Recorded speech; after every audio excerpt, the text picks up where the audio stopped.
Hello everyone, this is Ankit Saini and you are watching the mentors classes. तो जैसा कि आप लोग जानते हैं, हम लोग डिस्कस कर रहे थे about modern algebra. Modern algebra में हम लोग ग्रुप थ्योरी की बात कर रहे थे। तो ग्रुप थ्योरी में आज हम लोग जो पढ़ने वाले हैं उस टॉपिक का नाम क्या है? Cyclic groups. तो आज हम लोग साइक्लिक ग्रुप्स के बारे में बात करने वाले हैं। जानेंगे साइक्लिक ग्रुप की डेफिनेशन क्या होती है, जनरेटर ऑफ साइक्लिक ग्रुप क्या होता है, कुछ एग्जाम्पल्स देखेंगे जिसकी हेल्प से हम लोग इस कंसेप्ट को अच्छे से समझने की कोशिश करेंगे। तो चलिए शुरू करते हैं। तो अपने मेन टॉपिक पर जाने से पहले कुछ बातें करते हैं, कुछ वो चीजें पढ़ते हैं जो हम लोग पहले पढ़ चुके हैं लेकिन यहां पर यूज करेंगे। ठीक है, तो जो चीजें आज हम लोग यूज करने वाले हैं उनमें सबसे पहली चीज आती है integral power of an element. Integral powers of an element, ठीक है।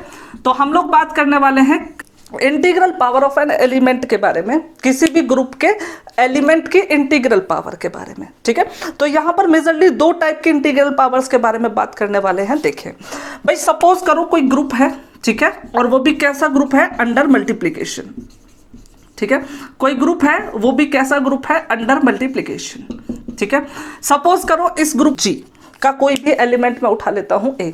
तो हमारे पास एक मल्टीप्लिकेटिव ग्रुप है, उसका एक एलिमेंट मैंने उठा लिया बच्चों ए। ठीक है, अगर मैं इसके इंटीग्रल पावर्स की बात करूं तो ये जो एलिमेंट है, ठीक है, जैसे ए हुआ, ए की पावर 2 हुआ, ए की पावर 3 हुआ, ए की पावर 4 हुआ, all these elements are called integral powers of ए।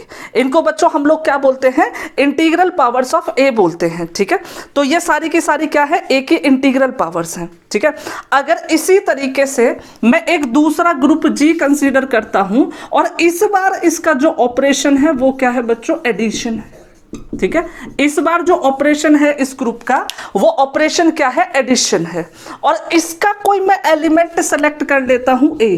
तो अगर मैं इसकी इंटीग्रल पावर्स की बात करूं अंडर एडिशन तो वो क्या होंगी बेटा? जैसे 1a 2a 3a, तो ये जितने भी एलिमेंट हैं इनको हम लोग बोलते हैं इंटीग्रल पावर्स ऑफ ए। लेकिन यहां पर क्योंकि अंडर एडिशन है तो इन्हें हम ऐसा भी बोल सकते हैं एडिटिव इंटीग्रल पावर्स और एडिटिव पावर्स ऑफ ए। ठीक है, और इनको हम बोलते हैं मल्टीप्लिकेटिव पावर्स ऑफ ए।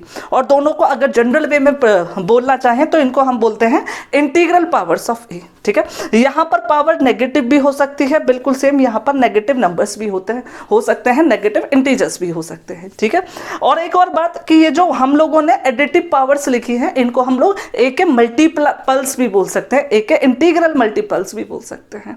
ठीक है, तो ये चीजें हैं जिनका हम लोग यूज करने वाले हैं। किस तरीके से देखना जरा देखो, हम लोग बात करने वाले हैं साइक्लिक ग्रुप के बारे में।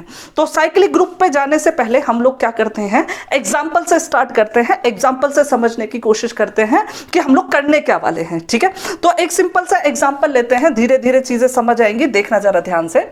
एक एग्जाम्पल हम लोग बेटा सिंपल सा कंसीडर करके चलते हैं, example number 1।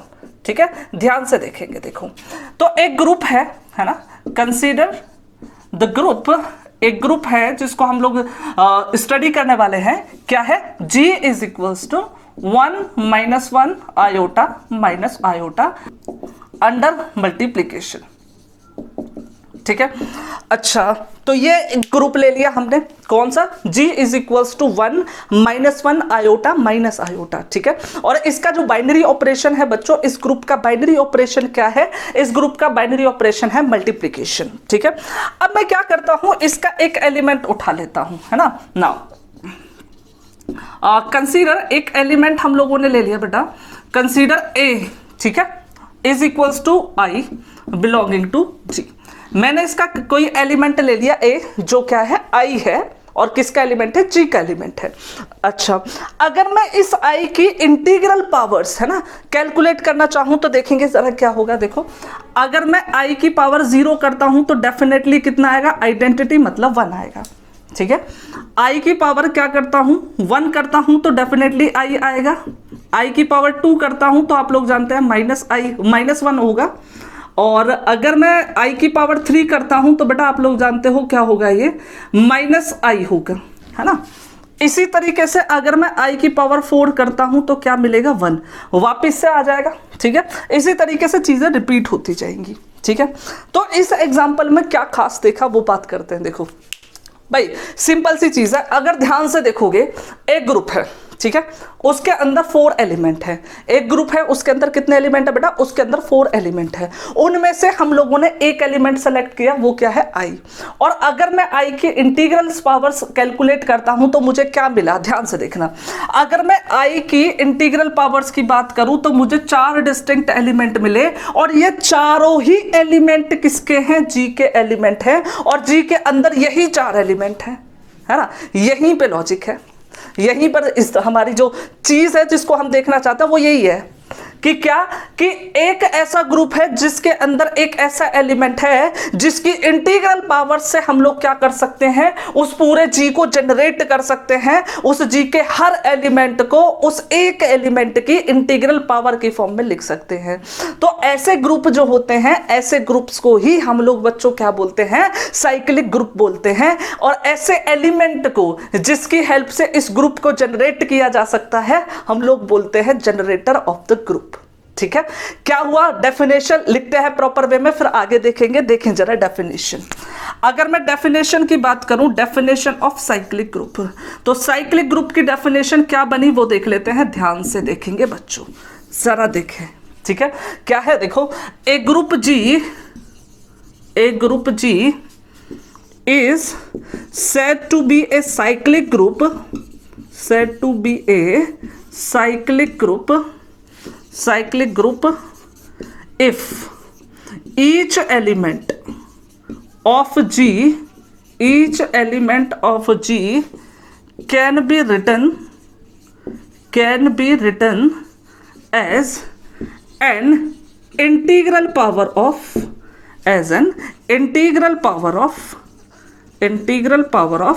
some element A of ji.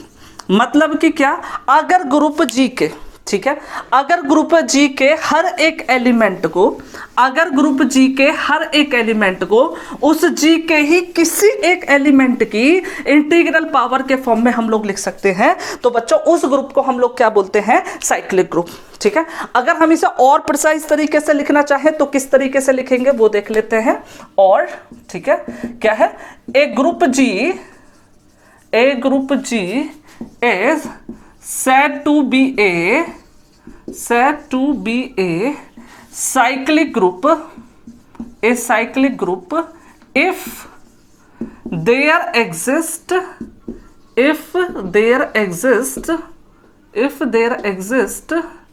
an element, है ना, an element A belonging to G, ठीक है, such that G is equals to कितना हो, G is equals to a raised to the power n is an integer।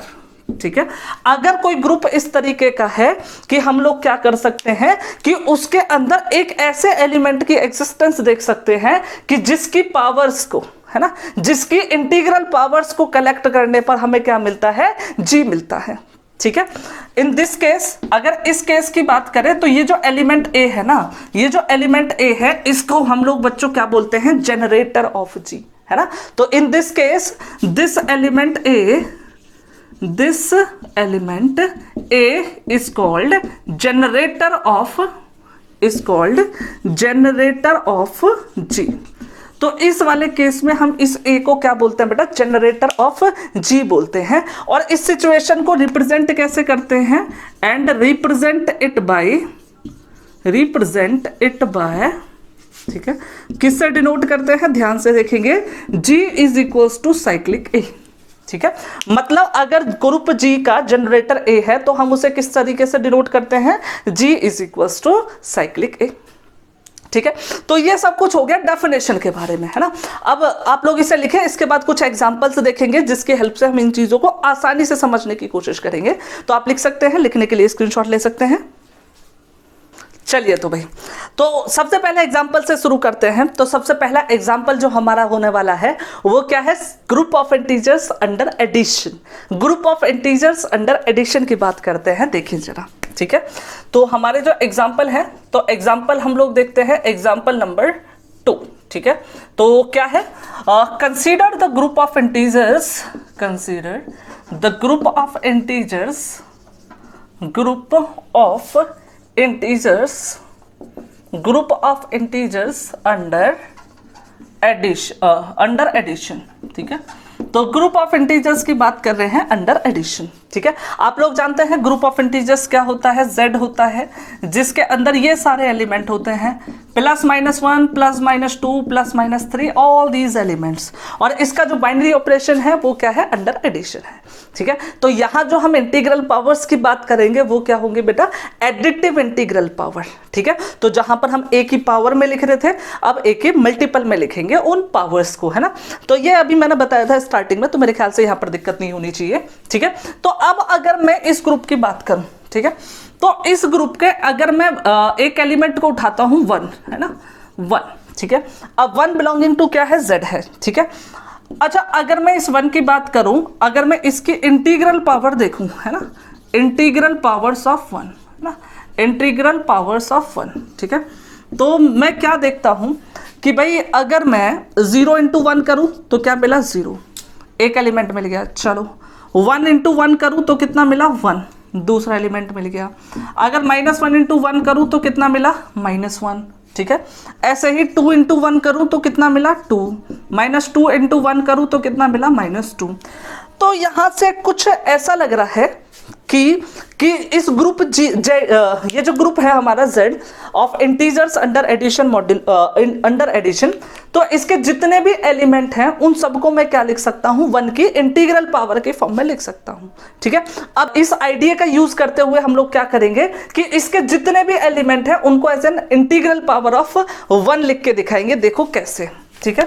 Now अगर मैं कोई भी एलिमेंट लेता हूं a बिलोंगिंग टू z, ठीक है, तो ऑब्वियस सी बात है इस a को मैं क्या लिख सकता हूं, a × 1, इस a को मैं क्या लिख सकता हूं, a × 1 लिख सकता हूं। इसका मतलब क्या हुआ, इसका मतलब ये हुआ कि z जो है वो क्या है, 1 से जनरेटेड है। ये तो डेफिनेशन थी कि अगर किसी ग्रुप के अंदर कोई एक ऐसा एलिमेंट मिलता है कि उस एलिमेंट के इंटीग्रल पावर से पूरा का पूरा ग्रुप बन जाए, है ना, या फिर उस ग्रुप के हर एक एलिमेंट को उस एलिमेंट की इंटीग्रल पावर की फॉर्म में लिख सकें, तो ऐसे ग्रुप को हम लोग बच्चों क्या बोल रहे थे, साइक्लिक ग्रुप। और यहां भी तो यही हुआ, इस ग्रुप का कोई भी एलिमेंट उठा लो, उसको क्या लिख सकते हैं, as an integral power of 1 लिख सकते हैं। इसका मतलब ये जो हमारा z है वो जनरेटेड है किससे, 1 से, और इसीलिए 1 इसका जनरेटर है, और ये जो ग्रुप है वो कैसा है, साइक्लिक है, ठीक है। यहां पर एक और मजेदार बात है, ठीक है, ये जो 1 है ना, इस 1 के जगह पर हम लोग -1 से बात करके देखें तो देखो क्या मिलेगा, ठीक है।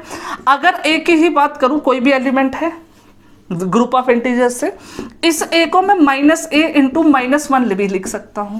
इसका मतलब क्या हुआ, इस बार मैंने क्या किया, इस ग्रुप के हर एक एलिमेंट को as an integral power of -1 लिख दिया। इसका मतलब क्या हुआ, ये जो -1 है वो इस ग्रुप का क्या है, जनरेटर है। और अगर ये जनरेटर है तो मैं क्या लिख सकता हूं, z = -1 लिख सकता हूं, और -1 अगर जनरेटर है तो ये कैसा हो जाएगा, साइक्लिक। इसका मतलब क्या हुआ, ये जो हमारा z है वो क्या है, साइक्लिक ग्रुप है ना, विद जनरेटर। इसके जो 2 जनरेटर हमने निकाले, और दोनों जनरेटर्स क्या हैं, एक तो है 1 एंड दूसरा वाला क्या है, -1। तो इसके 2 जनरेटर्स हम लोगों ने देखे, एक क्या देखा, 1, और दूसरा वाला क्या देखा, -1, ठीक है। तो इस तरीके से हमें यह पता चला कि अगर ग्रुप ऑफ इंटीजर्स देखें अंडर एडिशन तो वो भी क्या होता है, साइक्लिक ग्रुप होता है, और उसके जनरेटर क्या है, एक तो 1, दूसरा वाला -1, ठीक है। दूसरा एग्जाम्पल की तरफ बढ़ते हैं, देखें एग्जाम्पल नंबर 2, ठीक है। तो एग्जाम्पल नंबर 2 में हम लोग बात करते हैं U8 के बारे में, ठीक है। अगर U8 की बात करें तो U8 क्या होता था बेटा, U8 की बात करें तो U8 देखो क्या होता था, U8 था हमारा 1 और 3, 5 और 7, ठीक है। आप लोग जानते हैं U8 को किस तरीके से लिखा है ना। U8 की डेफिनेशन क्या होती थी, अगर U8 की बात करें तो हमें वो सारे पॉजिटिव इंटीजर्स लिखने हैं जिनका GCD क्या हो, 8 के साथ 1 हो। जैसे 1 का 8 के साथ GCD 1 होता है, 3 का 8 के साथ GCD क्या होता है, 1 होता है, 5 का 8 के साथ GCD क्या होता है, 1 होता है, और 7 का 8 के साथ GCD क्या होता है, 1 होता है। अगर आप लोगों को ये बात समझ नहीं आई तो आप लोग हमारी प्लेलिस्ट में जाकर specific video dedicated to unit groups पे देख सकते हैं, ठीक है। तो आगे बढ़ते हैं, देखें जरा। अब हम लोग क्या करते हैं, इसके एलिमेंट उठाते हैं वन बाय वन और देखते हैं क्या कोई ऐसा एलिमेंट है जिसकी हेल्प से हम लोग इस ग्रुप के हर एक एलिमेंट को फाइंड आउट कर सकते हैं या अचीव कर सकते हैं, ठीक है। देखो पहले एलिमेंट से बात करते हैं 4 1, ठीक है। अगर मैं 1 की पावर 1 करता हूं तो 1 मिलेगा, 1 की पावर 2 करूंगा तो भी कितना मिलेगा, 1 मिलेगा। इसका मतलब क्या है, 1 की कोई भी पावर मैं ले लूं मुझे 1 ही मिलेगा, है ना। तो डेफिनेट सी बात है कि ये जो 1 है वो जनरेटर नहीं हो सकता। क्यों नहीं हो सकता, क्योंकि इसकी हेल्प से हम ग्रुप का सिर्फ एक ही एलिमेंट अचीव कर सकते हैं और वो एलिमेंट क्या है बच्चों, वो एलिमेंट 1 है। तो हमें तो एक ऐसा एलिमेंट चाहिए ना जिससे ग्रुप के हर एक एलिमेंट को जनरेट किया जा सके, तो ये इसका जनरेटर नहीं हो सकता, ठीक है। अब दूसरे वाले एलिमेंट पर जाते हैं 4 3, ठीक है। अच्छा, अगर 3 की पावर 1 देखोगे तो 3 आएगा, ठीक है। और 3 की पावर 2 देखोगे तो कितना हो जाएगा, 9। लेकिन हम लोग बात कर रहे हैं मॉड 8 की, तो ये बचेगा बेटा 1, ठीक है। ऐसे ही 3 की पावर 3 करोगे तो ये हो जाएगा 27। और हम लोग बात कर रहे हैं मोड 8 की, तो ये कितना हो जाएगा बेटा 3, ठीक है। 8 से डिवाइड करेंगे 27 को तो रिमाइंडर कितना आएगा 3। ये भी हम लोग पहले सीख चुके हैं, ठीक है। तो और 3 की पावर 4 की बात करोगे तो ये हो जाएगा बेटा 81 मॉड 8, ठीक है। इसका मतलब कितना आएगा 1। तो अगर इन टर्म्स को ध्यान से देखो तो पता चलेगा कि अगर मैं 3 की पावर्स को कैलकुलेट कर रहा हूं, है ना, अगर मैं 3 की पावर्स को कैलकुलेट कर रहा हूं तो मुझे सिर्फ 2 ही एलिमेंट रिपीटिवली मिल रहे हैं, एक तो 1 और दूसरा वाला 3। मतलब अगर मैं 3 की पावर्स कैलकुलेट करता जाऊं तो मुझे एक 1 मिलेगा, 3 मिलेगा, 1 मिलेगा, 3 मिलेगा, 1 मिलेगा, 3 मिलेगा, यही सारे एलिमेंट मिलते रहेंगे।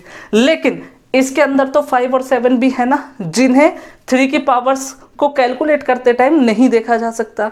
इसका मतलब ये जो 5 और 7 है उन्हें हम इंटीग्रल पावर ऑफ 3 नहीं लिख सकते। इसका मतलब ये जो 3 है वो भी जनरेटर नहीं हो सकता, ठीक है। इसी तरीके से अगर मैं बात करता हूं 5 की, अगर मैं 5 की बात करता हूं, ध्यान से देखेंगे, अगर मैं 5 की बात करता हूं तो क्या होगा, देखो 5 की पावर 1 कितना हो जाएगा 5 की पावर 2 कितना हो जाएगा 25 मॉड 8, ठीक है। मतलब कितना बचेगा, 1 बचेगा, ठीक है। 8 से डिवाइड करेंगे 25 को तो 24 हो जाएगा, 1 रिमाइंडर बचेगा, उसको यहां लिख दिया, ठीक है। इसी तरीके से 5 की पावर 3 कैलकुलेट करोगे 125 आएगा और मॉड 8 कर देंगे तो ये कितना बचेगा बेटा, इसे देख लेते हैं ये कितना बचेगा। तो ये बचेगा हमारा 120, ठीक है। तो ये बचेगा 5, ठीक है। इसी तरीके से 5 की पावर 4 करोगे तो ये हो जाएगा 625 मॉड 8, ठीक है। और ये कितना बचेगा 1। तो यहां पर भी हम लोग अगर इन एलिमेंट्स को ध्यान से देखें तो हमें पता चलेगा कि अगर मैं 5 की पावर्स को कैलकुलेट कर रहा हूं, है ना, 5 की इंटीग्रल पावर्स को कैलकुलेट कर रहा हूं, तो बेटा मुझे जो एलिमेंट मिल रहे हैं वो क्या मिल रहा है 5 और 1 रिपीटिवली। मतलब अगर मैं 5 की पावर्स को कैलकुलेट करता रहूं तो मुझे सिर्फ 2 ही एलिमेंट मिल सकते हैं, जिनमें से एक एलिमेंट क्या है 5 और दूसरा एलिमेंट जो है वो बच्चों क्या है 1। लेकिन इसके अंदर तो 3 और 7 भी हैं जिनको 5 की पावर की फॉर्म में नहीं लिख सकते, इसीलिए जो 5 है वो जनरेटर नहीं हो सकता, ठीक है। अब बचता है सिर्फ एक एलिमेंट, वो भी 7, ठीक है। अगर मैं 7 की बात करूं, है ना, 7 की बात करूं तो 7 की पावर 1 देखोगे कितना आएगा बेटा 7 की पावर 2 देखोगे ये हो जाएगा 49 मॉड 8, तो ये कितना हो जाएगा बेटा 1। ऐसे ही 7 की पावर 3 तो ये हो जाएगा 343 मॉड 8, ये कितना आ जाएगा बेटा 7, है ना। तो इससे हमें ये पता चला कि अगर मैं 7 की पावर्स को कैलकुलेट करूंगा तो मुझे भी यहां पर भी इस केस में 2 ही एलिमेंट मिलेंगे, एक तो 7 और दूसरा वाला क्या मिलेगा 1, ठीक है।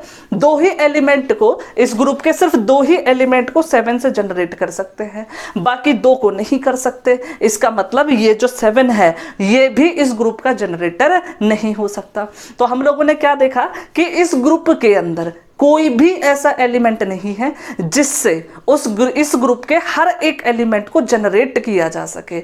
इसका मतलब इस ग्रुप का कोई भी जनरेटर नहीं है, और अगर इस ग्रुप का कोई भी जनरेटर नहीं है इसका मतलब ये साइक्लिक नहीं है, ठीक है। तो लिखेंगे हेंस G और वी कैन से U8, है ना, under multiplication modulo 8 is not cyclic, ठीक है।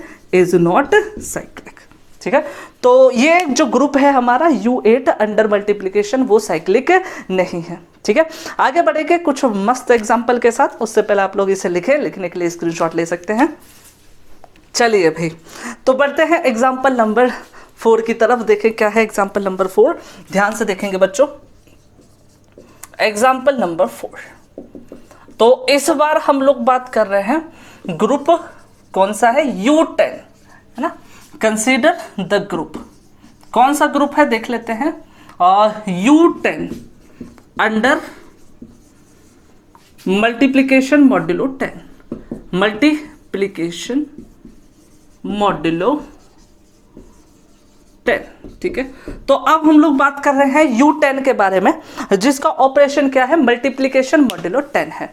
ठीक है, तो ये जो ग्रुप है हमारा, है ना, इसे लिखेंगे कैसे पहले वो देख लेते हैं। ठीक है, अगर मैं बाय डेफिनेशन देखूं, बाय डेफिनेशन तो U10 क्या होना चाहिए, U10 होना चाहिए x such that x is a positive integer, x is a positive integer less than 10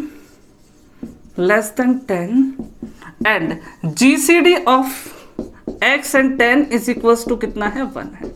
मतलब वो सारे पॉजिटिव इंटीजर्स जो 10 से तो छोटे हो और जिनका GCD 10 के साथ कितना हो, 1। ये डेफिनेशन हम लोग पहले पढ़ चुके हैं ना, तो मेरे ख्याल से सिंपल है, आप लोग समझ गए होंगे। जिन लोगों ने वो वीडियो नहीं देखी है तो फिर से बता रहा हूँ, हमारे प्लेलिस्ट में जाकर वहां से देख सकते हैं, जिससे ये सारी चीजें आसान हो जाएंगी। ठीक है, तो देखो U10 में देखो 1 है ना, 2 का GCD 5 आएगा तो नहीं लिखेंगे, 3 का GCD 1 आएगा तो 3 लिखेंगे, 4 का 2 आएगा नहीं लिखेंगे, 5 का नहीं आएगा, 6 का 7 का आएगा, 8 का नहीं आएगा, 9 का आएगा। ठीक है, तो इसके अंदर ये 4 एलिमेंट है। ठीक है, अब देखो यहां पर भी मैं क्या करता हूं, डिफरेंट एलिमेंट है, 4 एलिमेंट है, चारों से कोशिश करते हैं, देखते हैं क्या हमें मिलेगा। ठीक है, 1 बाय 1 एक एक एलिमेंट को उठाते हैं। देखो अगर मैं 1 की बात करता हूं, है ना, तो अगर मैं 1 की पावर 1 करूंगा तो भी 1 मिलेगा, 1 की पावर 2 करूंगा तो भी 1 ही मिलेगा। इसका मतलब 1 की कोई भी पावर कर लूं 1 ही मिलेगा। इन तीनों में से कोई भी एलिमेंट 1 नहीं मिल सकता, है ना। इन तीनों में से किसी भी एलिमेंट को 1 की इंटीग्रल पावर की फॉर्म में नहीं लिख सकते। इसका मतलब क्या हुआ कि ये जो है ये हमारा जनरेटर नहीं हो सकता। तो 1 is not a generator, not a generator. इसका मतलब ये 1 तो जनरेटर हो नहीं सकता। ठीक है, अब दूसरे एलिमेंट की तरफ जाते हैं। दूसरे एलिमेंट की बात करते हैं, 3 की बात कर लेते हैं। ठीक है, अब देखो 3 की पावर 1 देखोगे तो बेटा 3 आएगा, 3 की पावर 2 देखोगे ये हो जाएगा 9। ठीक है, 3 की पावर 3 देखोगे 27 हो जाएगा। लेकिन हम लोग मॉड 10 की बात कर रहे हैं तो 10 से डिवाइड करोगे तो 7 रिमाइंडर आएगा। ठीक है, 3 की पावर 4 करोगे तो 81 हो जाएगा। ठीक है, और मॉड 10 करोगे तो कितना आ जाएगा बेटा, ये आ जाएगा 1। ठीक है, इसी तरीके से 3 की पावर 5 करोगे तो ये आ जाएगा 243, और इसे मॉड 10 करोगे तो वो कितना हो जाएगा 3। मतलब कि अब एलिमेंट रिपीट होने स्टार्ट हो गए, यहाँ 3 यहाँ 3, तो अगला वाला 9 आएगा, फिर 7 आएगा, फिर 1 आएगा, इस तरीके से, है ना। तो इस ग्रुप में एक स्पेशलिटी देखी हमने कि ये जो ग्रुप है इसका एलिमेंट है 3।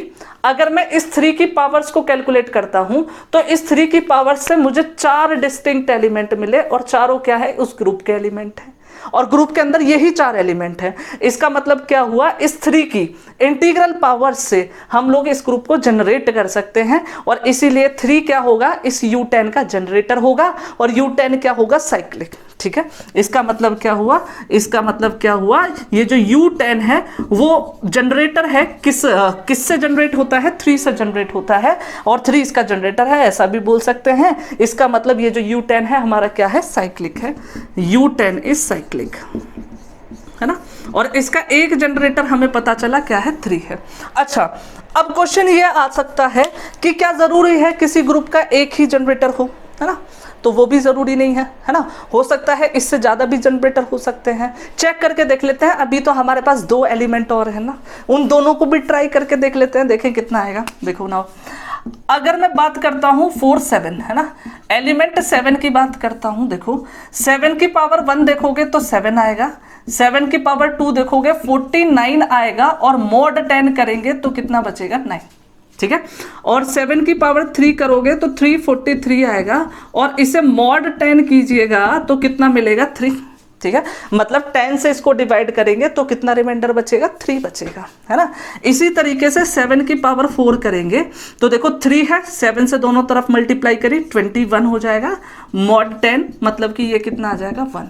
यहां भी देख रहे हो 7 की डिफरेंट पावर्स कैलकुलेट करते गए और हमें 7931 एलिमेंट मिले यही वाले वापस से, है ना। इसका मतलब ये हुआ कि U10 के हर एक एलिमेंट को 7 की इंटीग्रल पावर की फॉर्म में लिखा जा सकता है। इसका मतलब ये 7 जो है वो क्या करता है, U10 को जनरेट करता है। इसीलिए हम लोग क्या कर सकते हैं, U10 इज इक्वल टू लिख सकते हैं 7, है ना। इसका मतलब क्या हुआ कि 7 इज ऑल्सो ए जनरेटर, है ना, ए जनरेटर, है ना, ऑफ U10, मतलब ये भी इसका जनरेटर है। हेंस U10 जो है वो हमारा क्या है, साइक्लिक है ना। तो इस एग्जाम्पल से हमारी दो चीजें क्लियर हो जाती है। नंबर 1 कि U10 हमारा क्या होता है, साइक्लिक होता है, ठीक है। और दूसरी चीज कि जरूरी नहीं है किसी भी ग्रुप के अंदर, जो साइक्लिक ग्रुप है उसके अंदर एक ही जनरेटर हो, एक से ज्यादा भी जनरेटर हो सकते हैं। जैसे इस वाले ग्रुप में कितने जनरेटर मिले हमें, 2 हो सकता है। इस 9 के बारे में हमने चेक नहीं किया, हो सकता है ये भी जनरेटर हो, है ना। लेकिन हमें ये तो कंफर्म पता चल गया कि जरूरी नहीं है किसी ग्रुप के अंदर सिर्फ एक ही जनरेटर हो, ठीक है। तो बढ़ते हैं अगले एग्जांपल पर, उससे पहले आप लोग इसका स्क्रीनशॉट ले सकते हैं या फिर लिख सकते हैं। ओके, तो बच्चों बढ़ते हैं एग्जाम्पल नंबर 5 की तरफ, ठीक है। तो एग्जाम्पल नंबर 5 में जो हम लोग ग्रुप देखने वाले हैं वो ग्रुप क्या है, nth रूट ऑफ यूनिटी के बारे में। ये एग्जाम्पल हम लोगों ने देखा था ग्रुप्स में जब हम लोग एग्जाम्पल्स की बात कर रहे थे स्टार्टिंग वाले लेक्चर्स में, तो वहां से भी आप देख सकते हैं इसको। यहाँ पर समझते हैं, देखो फिर से इसको कंसीडर करते हैं एग्जाम्पल नंबर 5, ठीक है। कंसीडर द ग्रुप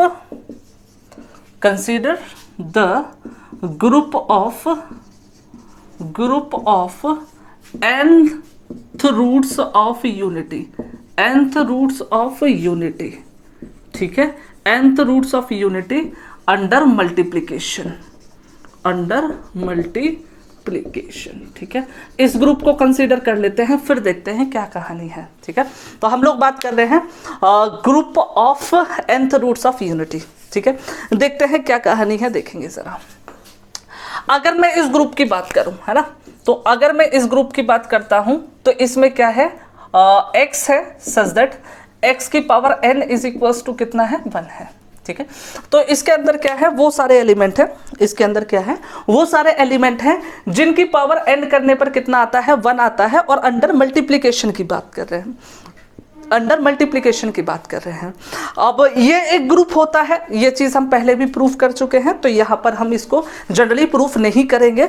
यहाँ पर बस हम इसके साइक्लिक होने की बात करेंगे कि ये साइक्लिक है कि नहीं है, ये वाली बात हम लोग करने वाले हैं। ध्यान से देखेंगे, देखो किस तरीके से। Now it is clear that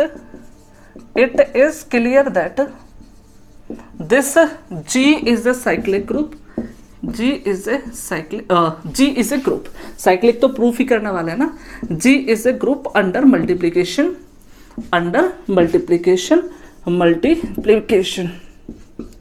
और जिस बच्चे को इसे प्रूफ करने में दिक्कत है तो वो हमारे प्रीवियस वीडियो में देख सकता है, प्लेलिस्ट में मिल जाएगी, और नाम रहेगा वीडियो का एग्जाम्पल्स ऑफ ग्रुप्स, ठीक है।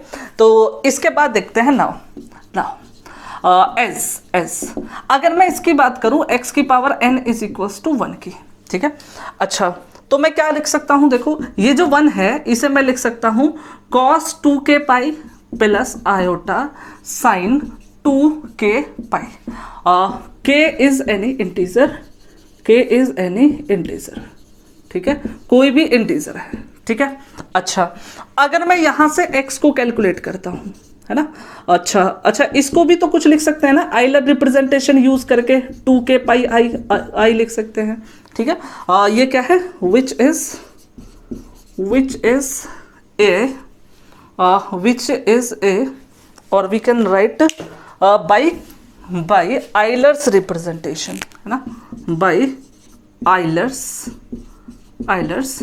रिप्रेजेंटेशन, ठीक है।